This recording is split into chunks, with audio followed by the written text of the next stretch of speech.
Hello everyone, I'm Christopher Tan and welcome to Providend's Money Wisdom, an original podcast inspired by my book Money Wisdom, Simple Truths for Financial Wellness. In this podcast, I'll be sharing simple financial truths to guide you in navigating through the minefields of misinformation and false promises in order to achieve financial security and peace of mind. Investing is not just about returns. Most textbooks will define investing as a process of putting resources into something with the hope of getting a return. But is investing simply about returns? Well, the answer is a definite no. Indeed, so much emphasis has been placed on returns on investments, or ROI in short, that the other aspect of it, which is risk, is forgotten. Not true? Well, suggest to someone that you have an investment opportunity, and the first, second, and third questions to be asked would be, what are the returns? In fact, investing is more about risk than returns. Wanting a good ROI is a given, but can you take the risk? Is there a need to take the risk, and are you willing to take the risk? Different individuals all wanting high returns may have different acceptance of the risk that come along with the investments. So really, it is about managing one's expectation of risk, and the returns, as they say, will take care of themselves. So, what risk are we talking about? There are generally two types of risk in investments. They are firstly, market risk. As the name implies, this is the risk associated with the market. Examples of such type of risk are interest rate risk, political risk, economic risk, currency risk, etc. These risks affect different investment instruments differently. For example, bonds are sensitive to interest rates, and bond prices move up and down depending on factors that affect interest rates. When I first began writing this chapter for this episode, which was sometime end of 2017, the US was experiencing good economic growth, slightly above 3%. Unemployment rates hovered around 4.1%. Well, it declined to 3.6% in April of 2019 and the lowest since 1969. This is a drastic improvement from the post-Great Recession in 2008, when at that time employment hit almost 10%. As consumer spending increases, inflation will begin to pick up. The US Central Bank, also known as the Federal Reserve, or Fed for short, had started to raise the Fed benchmark interest rate. The second rate hike was in June 2017 by 25 basis points, from 1% to 1.25%.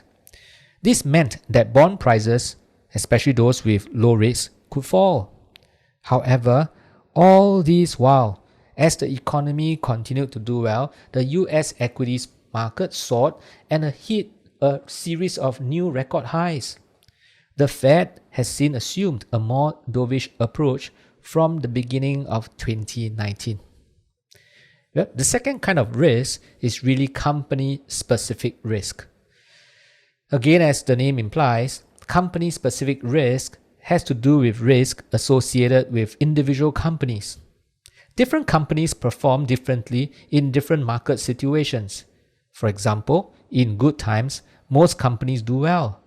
However, in bad times, whilst most suffers in terms of earnings, debt collection companies do very well. How can we deal with risk? There are a few ways we can deal with risk associated with investing. They are, firstly, strategic asset allocation. In creating a strategic asset allocation, you simply invest your monies in a portfolio consisting of different asset classes, different sectors, countries, or continents. For this method to work, you must be a relatively long-term investor, and by that I mean at least 10 years, and not a market punter. Risks are reduced tremendously over a long period, and the proportion of equities, bonds, and cash in your portfolios depends on your overall risk profile. An example of a strategic asset allocation for a balanced investor would be 60% invested in equities, of which 5% is in emerging markets and 55% in global equities and 40% in bonds, making up 100% of the portfolio. Now, the second way to diversify risk is to diversify into different companies. The most logical way to deal with company-specific risk is to invest across different companies. In this way, the risk is reduced greatly. As mentioned earlier in the book that I wrote, Money Wisdom, one of the most effective ways of investing into different companies is via an index fund, or ETF, or evidence-based funds that invest into thousands of companies. This gives you great economies of scale, and you do not have to make the daily trading decisions. Now, to understand more, you can hear this from the previous episode.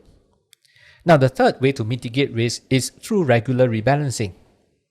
Well, rebalancing is a process by which you reallocate your monies in your portfolios to reflect your original portfolio's asset allocation.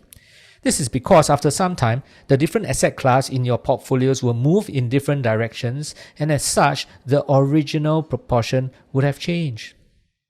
Now, allow me to conclude. What does all this mean to you? Well, it all sounds well and good that we have dealt with the risk effectively, but there are real practical problems that you have to deal with, especially in Singapore.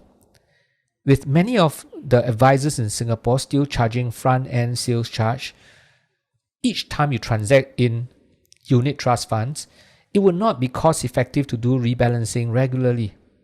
Each time you get in and out of the respective funds, you lose a few percent. So you should really look for wealth advisors that do not charge front-end load each time you buy a unit trust. And there are in the marketplace. So again, what does all these mean to you? This means that the next time you want to invest your money, don't just focus on the returns. Ask yourself what kind of risk you need to take, want to take, and can take. Then do the necessary asset allocation to reflect your risk profile. The returns will come if you stay invested over the long term and rebalance your portfolio regularly. That way, you will have peaceful sleep every night, regardless of where the markets are heading. If you do not have the necessary resources to do it, find a trustworthy and competent wealth advisor to help you. But make sure that he practices the proper process of investing and is aligned to your interests such that he would coach you to stay invested.